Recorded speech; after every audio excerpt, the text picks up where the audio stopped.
சொல்லுவதற்கும் செயலுக்கும் சம்பந்தத்தோடு வாழ்கிறவர்தான் போராளி.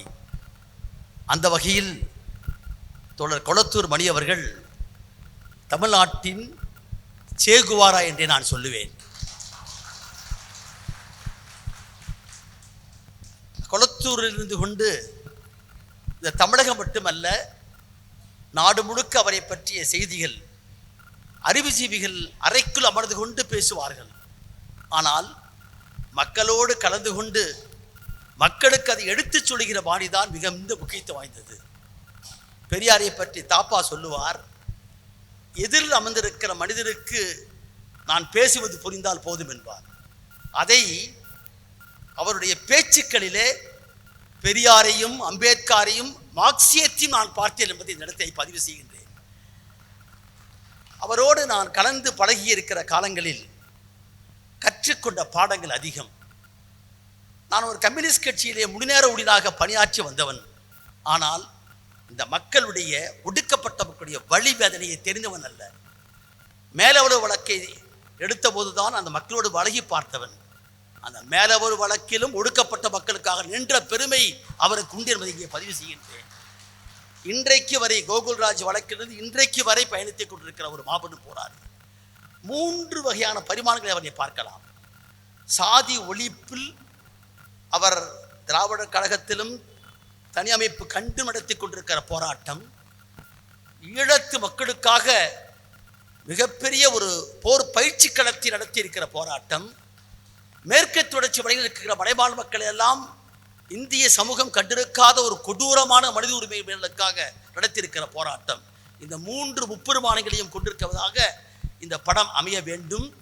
இவர் தமிழகத்தில் பெரியாருடைய மானமும் அறிவும் மனிதருக்கு அழகு என்று சொல்ல 2 வார்த்தைக்குள் மார்க்சியம் அடைந்திருக்கிறது என்பதை எனக்கு முன்னாலே ஐயா அவர்கள் பேசினார்கள். அந்த மான சுயமரியாதையும் அறிவையும் இணைக்கிற பாலமாக தமிழ்நாட்டுக்கு கிடைத்திருக்கிற அற்புதமான பொக்கிஷம் தான் அவர். என்னென்னு கேட்டால், சொந்த வாழ்க்கையிலும் அவருடைய மனைவியினுடைய துயரத்தை நான் பார்த்தேன். அதை மகள் விவரிக்கின்றார். அது ஒரு நம்ம பெண்ணுக்கு இருக்கிற ஒரு அற்புதமான உணர்வு. அவருடைய 2 மகன்களில் முக்கியமான எனக்கு கோபியில் இருக்கக்கூடிய தோழர் தெரியும். இப்படி ஒரு மனிதர் எளிமை என்பது மிக முக்கியமான ஒன்று. தூய வாழ்க்கைக்கு பொது வாழ்க்கைக்கு மிக முக்கியமான ஒன்று. நான் பல இடங்களிலே பேசியிருக்கின்றேன். பொது வாழ்வுக்கு உரியது ஒழுக்கம், தனி மனிதற்குரியது பக்தி என்பதை பெரியார் சொன்னார். தனி மனித வாழ்க்கையிலும் பொது வாழ்க்கையிலும் எளிமையாக, அதே சமயத்தில் பெரியாரையும் அம்பேத்கரையும் இன்றைக்கு ஏற்பட்டிருக்கிற மாற்றங்களை எல்லாம், அதுதான் எனக்கு முன்னாலே பேசினார் ஐயா பேராசிரியர் அவர்கள். மார்க்சிய தத்துவம் என்பது மண்ணுக்கேற்ப பொருத்தப்படுவது, concrete application to the concrete soil என்று சொல்லுவார்கள். அதை தமிழகத்திலே நிறைவேற்றி கொண்டிருக்கிற பெருமை அருமை தோழருக்கு உண்டு என்பதை இடத்திலே பதிய வைக்கின்றேன்.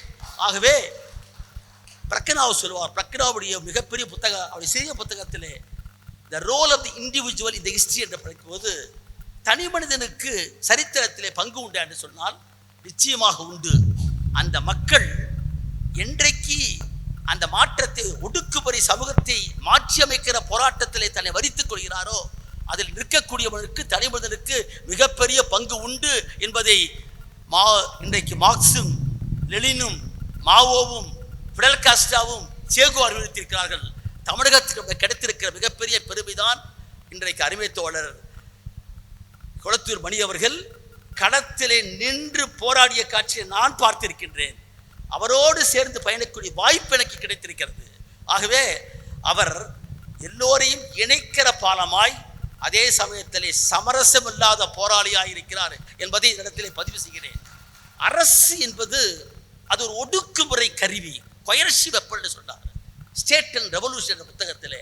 அந்த அரசை எப்படி பார்க்க வேண்டும் என்பதற்கு பல பேருக்கு குழப்பம் உண்டு. ஆனால் மிக தெளிவாக இருக்கின்றார். இன்றைக்கு தமிழ்நாட்டிலே ஆட்சி படத்தில் இருக்கிற யாராக இருந்தாலும், யார் இன்றைக்கு இந்த கட்டமைப்புக்கு கீழ்மைக்கு காரணம் என்பதை பகிங்கரமாக பேசக்கூடிய தகுதி இன்றைக்கு தமிழகத்தில் அவரைத்தான் நான் பார்க்கின்றேன். ஆகவே அவருடைய புகழ் இன்றைக்கு நாம் சொல்லப்பட வேண்டும், எளிய மக்களுக்கு தெரியப்பட வேண்டும். என்று கேட்டால், எனக்கு கொடுத்த ஒரு மிகப்பெரிய வாய்ப்பு, ஈரோட்டிலே திருவெரும்பூரிலே நம்ம பெரியார் சிலையை உடைத்த போது அந்த உடைத்ததற்கு எதிர்வினை ஆற்றினார்கள் தோழர்கள். அந்த வழக்கை நடத்த வைத்தார் என்னை. அதில் ஒரு அக்ரஹாரத்துகள் இதே ஈரோட்டிலே தான் 2 இடத்தில் அக்ரஹாரத்துகள் பூந்து பார்ப்பனருடைய 2 பேருடைய பூணூலை அறுத்து குடுமி வெட்டினார்கள். இது ஒரு எதிர்வினை ஆற்றினார்கள். அந்த வழக்கை நடத்தவருக்கு எனக்கு வாய்ப்பளித்தார். அப்போது அவர் சொன்ன விஷயம்தான் மிக முக்கியமான ஒன்று. என்னவென்று கேட்டால், வழக்கை நடத்துங்கள், ஆனால் நாம் செய்திருக்கிற செயல் எந்த காலத்திலும் மறுக்கப்படக்கூடாது என்பதை சொன்னார். அதே அடிப்படையிலே தான் நான் வழக்கை நடத்தினேன். அந்த வழக்கை நடத்துகிற போது ஜான் பீட்டர் சொல்லக்கூடிய மாவட்ட நீதிபதி இன்றைக்கும் கன்னியாகுமரி இருக்கின்றார். அவர் பேசுகிற போது, பெரியாரை பற்றி பேசுகிற போது பார்ப்பனியம் என்ற வார்த்தையை நான் பயன்படுத்தினேன்.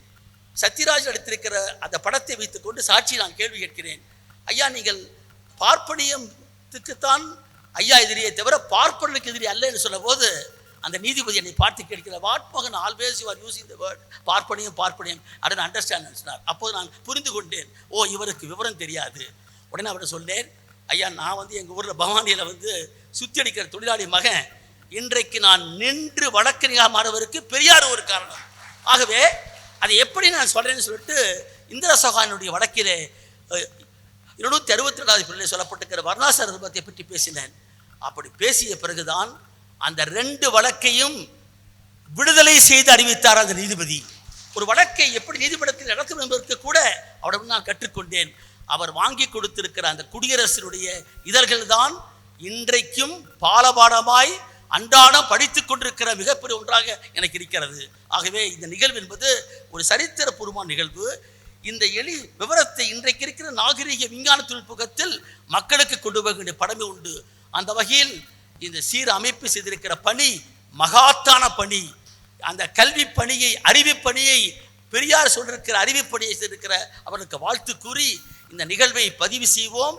இன்னும் பல விவரங்கள் உண்டவரை பற்றியெல்லாம் அது 6 அல்ல 10 வாரம் கேட்டுக்கொண்டு வாய்ப்புக்கு நெருங்கி முடிக்கிறேன்.